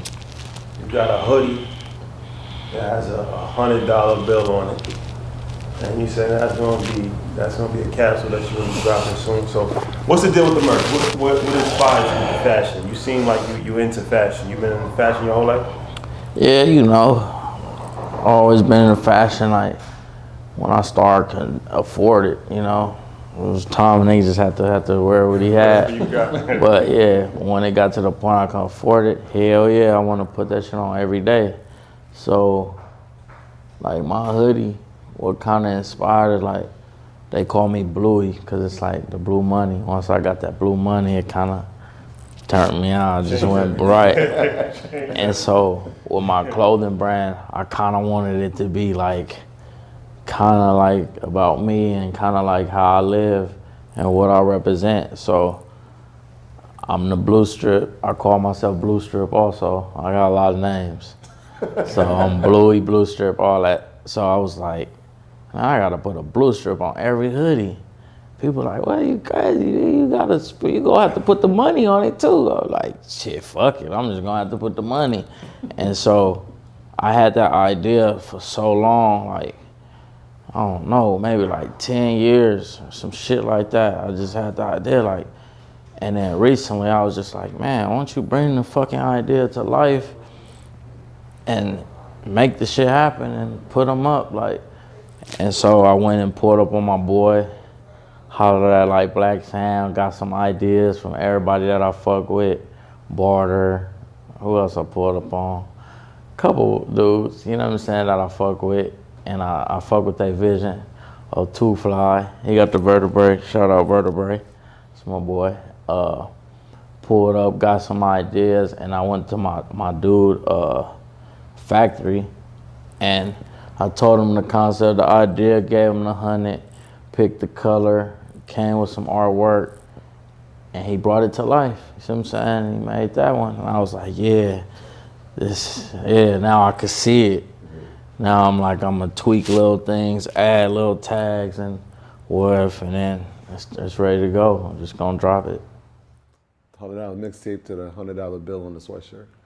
Shit like that. Some hustle shit. So, I mean, we got the records, we got the exotics, but most importantly, and I know that meant a lot to the entire Marathon family, is community. And so you got Blue Money Foundation. So talk a little about what that is and the impact that you see for that. Shit, the Blue Money Foundation, I just want to, like, a lot of the funds I get from, I don't know, the clothes and the music, I just always want to take at least, I don't know, 10% something, throw into the funds, the Blue Money Foundation. You know what I'm saying? It's just so, like, the neighborhood, we got the Nipsey Hussle Foundation also.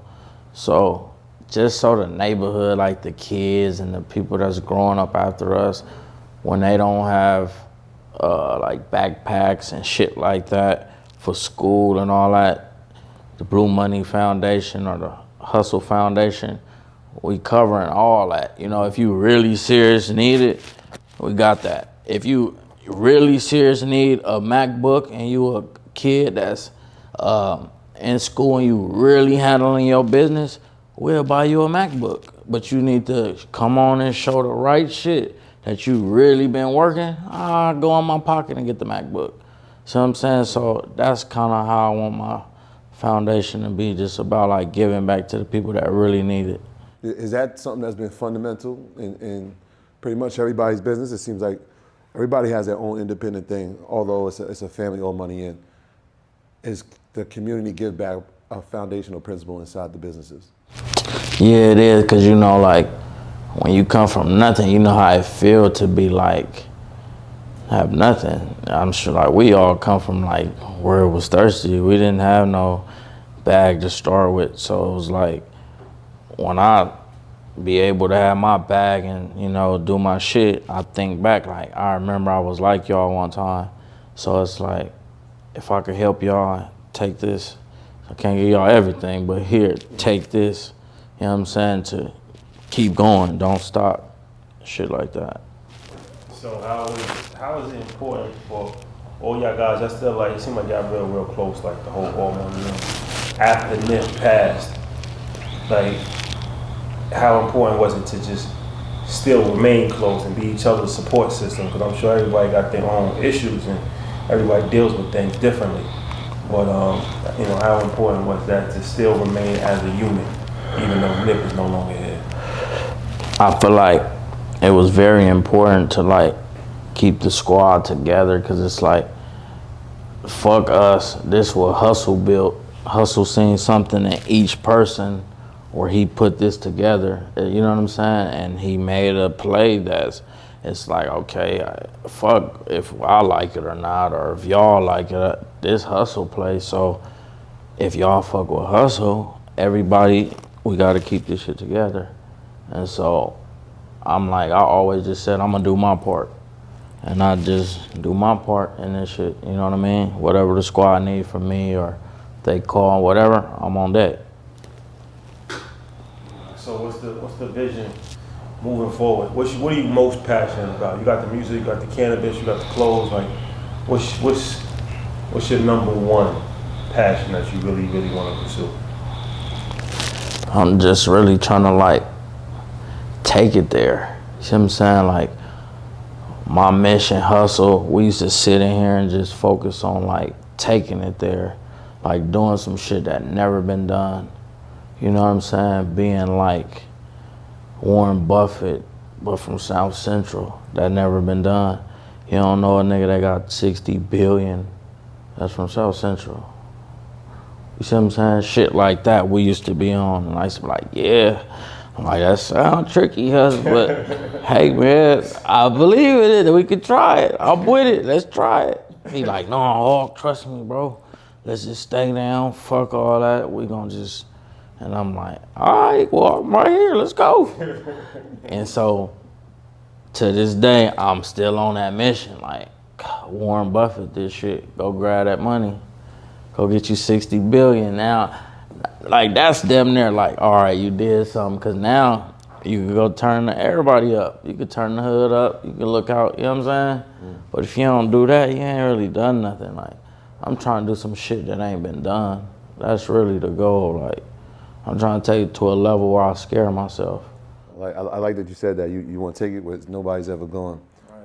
So all money in, obviously this family, we feel like we're living inside of Nip's legacy.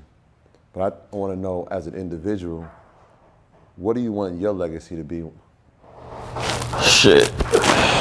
My legacy just me, like what I live by. You know, I live by the code. Just stay real to this shit. Don't fold. Don't do the little bullshit. Like, even though I come from like some scandalous shit, I don't do bullshit to my folk and like inside. I don't do all that. That's goofy shit to me. How I'm raised, we don't do that. And so, yeah, I just wanna, you know, just let the young niggas or whoever looking up to this shit know that, like, no matter how you start, that ain't how you gotta finish. You can do whatever you really want to do if you take it there. You know what I'm saying? It's the difference in like winning and losing is like, nigga wanted to win. Like, if you never want to win, you're not gonna win. We don't get a chance to write our legacy. You know, nobody gets a chance to write their legacy. Your legacy is written by other people. I remember Styles had said this, like, the only thing that matters when you die is what they thought of you. And you could tell how great he was because of what they thought of him, what they think of him.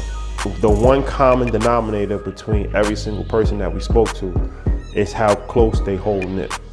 This is a privileged opportunity that nobody's had, but they wanted us to see it because they understand the mission that we're on. Even though I never got a chance to meet him, I know who he was as a person. I know how he was now because I got a chance to meet the people that were closest to them. And I think I have a full understanding of who he was as a person, how he was, how the conversation would have been if we were able to have that conversation with him. But we did have a conversation with him through the people that he loved the most. Let's go back to that first line, like the few dudes that wasn't supposed to make it out but decode the language. I felt like Nip was speaking about himself, right? But I feel like he was talking about us too, especially in financial education, something that was way over everybody's head, but we decoded the matrix. And when we get to speak, it's like a code of language. We understand the language we speak in.